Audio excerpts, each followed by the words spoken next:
Hey everybody, welcome to a quick video on the Join Triage app, which is an app we can use for the fast ED scale for our possible stroke patients. And you can see it's got a bunch of different tests on here, but we're concerned with the fast ED right there. It's a free app. You download it, make an account on it, and it's just great to pull up and use. If you have those patients, you got to do a fast ED scale, and it works us through that algorithm.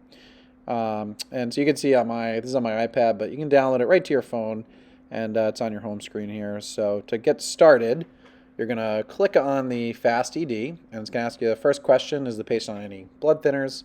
And it gives some examples there. So we'll say yes, this patient's on Coumadin, and you could say no, or if you don't know. Now it's going to give us our last seen well, and you can see right now it's just after 11 o'clock.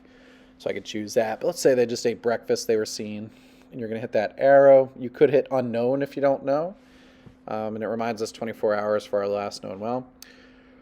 Facial weakness, right? So it reminds you can have them mimic your face, ask them to smile, looking for any asymmetric abnormalities, right? The facial droop.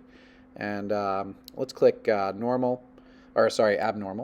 Do they have any arm weakness, right? So ask them to hold their arms up. Can they do it for more than 10 seconds? Does one arm drift down? Does one or both fall rapidly? Or have no anti-gravity movement? So I think I picked mild here. Ask them to name 3 items, right? So you can hold up a pen, you can hold up scissors, you could hold up a cup, a hat. Ask them to name those.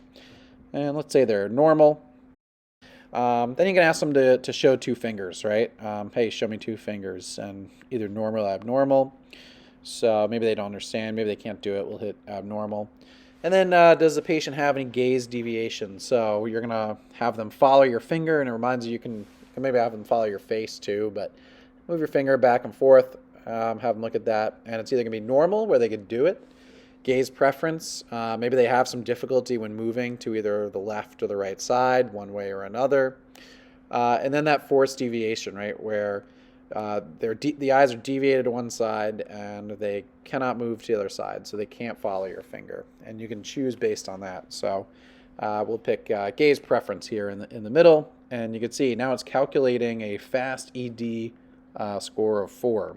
Okay, so that's a critical patient there.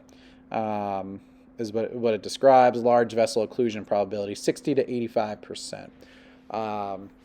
So it is an algorithm. So depending on what questions or how you answer each question, it might ask different questions. So there's a whole bunch more. It might keep asking or different tests on top of that to give us the fast ED score. But for us, this patient would obviously meet the stroke protocol criteria for a stroke alert.